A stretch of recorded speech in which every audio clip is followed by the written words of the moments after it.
Welcome all of you in this tutorial of practical implementation of support vector machine algorithm in Python. So first of all, we import all the basic libraries which are used for analysis of our data. Let's import all the basic libraries. Let's execute our code. Our code is executed here. Now we import our dataset. Here we use iris dataset. Iris dataset consists of 4 exploratory variables and 1 target variable, that is nothing but spaces. Let's segregate our all exploratory variables and our target variable. So let's execute our code. We segregate our target variable and exploratory variable. Now we are going to split our dataset in training and testing dataset using train test split command. Here we can get 80% of our dataset as a training dataset and 20% of dataset is a testing dataset. So let's execute our code. Now we apply simple SVM. First of all, we apply simple SVM, that is nothing but linear SVM. In case of linearly separable data in 2 dimensions, SVM tries to find a boundary that divides the data in such a way that misclassification error can be minimized. We have divided the data into training and testing sets. Now is the time to train our SVM on training data. Scikit-learn contains a SVM library which contains building classes for different SVM algorithm. Since we are going to perform classification task, we will use support vector classifier class, which is written as SVC in scikit-learn SVM library. This class takes one parameter which is known as kernel. This is very important parameter. In case of a simple SVM, we simply set this parameter as a linear. We simply set kernel as a linear. Simple SVM can only classify linearly separable data. So let's apply first kernel, that is nothing but linear kernel. Here we apply linear kernel on our training data. Now we apply it on our model on testing data and try to see the accuracy of our testing model. Here we can see the accuracy of our model. Here we see there is no any misclassified data points, that is 100% of accuracy. So by using linear kernel we get 100% accuracy. Let's go for kernel SVM. In the previous section we saw how simple SVM algorithm can be used to find a decision boundary for linearly separable data. However, in case of non-linearly separable data, a straight line cannot be used as a decision boundary. Basically, kernel SVM projects a non-linearly separable data from lower dimensions to the linearly separable data in higher dimension, such a way that data points belonging to the different classes are allocated to different dimensions. First of all, we are going to execute this polynomial kernel. In case of polynomial kernel having 3 different types, actually 4. First of all, linear, then polynomial, then sigmoid, and another is Gaussian kernel. So first of all, we are going to see SVM kernel, and in that SVM kernel we see polynomial kernel. So let's apply polynomial kernel. In case of polynomial kernel, you also have to pass a value of degree parameter of SVC class. This degree parameter basically a degree of polynomial. Take a look at how we can use polynomial kernel to implement kernel SVM. Here we use polynomial kernel and apply degree as 8. This degree is nothing but our degree of this polynomial. Let's apply it on training dataset. Now we test it on our testing dataset and check the accuracy of our model. Now you can see here 5 of the data points are misclassified. So polynomial kernel perform not very well on our data because it having 5 misclassified data points and only 83% of accuracy. This accuracy is quite well but not very good for our model for our data set. Now we are going to apply another kernel, that is nothing but Gaussian kernel.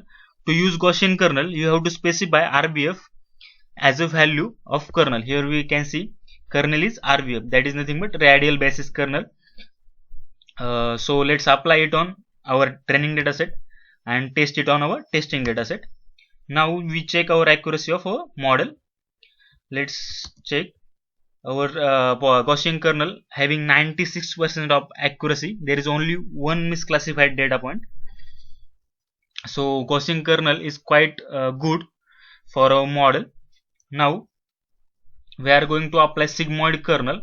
To use sigmoid kernel you have to specify sigmoid as a value of kernel parameter of SVC class.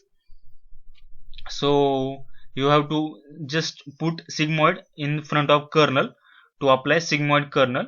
Let's apply it on training dataset. Let's test it on testing dataset and check our accuracy of our model. You can see here only 30% of accuracy. Most of the data points are misclassified using sigmoid kernel. Here we can see off diagonal elements consist of 21 data points. 21 data points are actually misclassified using sigmoid kernel. Sigmoid kernel perform very worst on our dataset. So let's see the comparison of the kernel performance. If we compare the performance of different types of kernel, we clearly see that sigmoid kernel performs very worst. This is due to the reason that sigmoid functions returns two values, that is nothing but 0 and 1. Therefore, it is more suitable for binary classification problem. However, in our case, we had three output classes. That is nothing but our dataset target variable consists of three classes. But sigmoid kernel perform or suitable for only binary classification problem. That is nothing but binary classification dataset. That's why in our dataset we have three class in our target variable. That's why sigmoid kernel perform very worst. You can see here there is only 30% of accuracy when we use sigmoid kernel. You can see most of the data points are actually misclassified when we apply this sigmoid kernel. So now, however, we can see here our Gaussian kernel have 96% of accuracy. Here I give, and polynomial kernel have also have some misclassified data points. So you can see here Gaussian kernel having quite well accuracy, that is 96% of accuracy, and after that it is followed by polynomial kernel. Polynomial kernel is quite perform well because it is having 83% of accuracy. But on our dataset, linear SVM and our Gaussian kernel is quite perform well than that of sigmoid and polynomial kernel. So we can see here out of these four kernel, some of fitted to our data quite well. That is nothing but linear kernel and Gaussian kernel. There is no any hard and fast rule to select a kernel for a specific dataset. You have to just apply it on training dataset and test it on our testing dataset.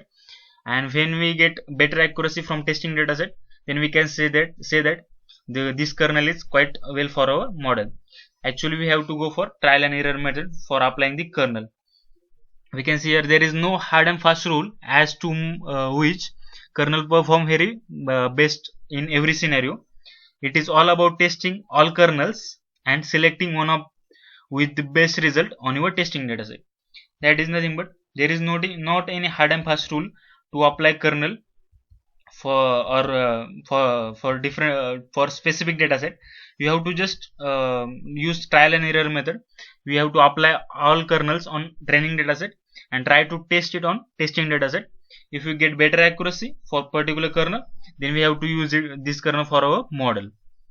So this is the required code for support vector machine. We see here four different kernels, that is nothing but linear kernel, polynomial kernel, Gaussian kernel and sigmoid kernel.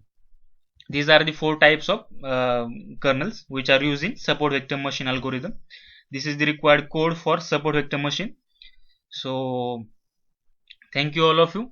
Please hit the bell icon to get the notification of my new videos. So stay tuned and stay connected. Please subscribe my channel to get notification of my latest or new videos. So thank you all of you.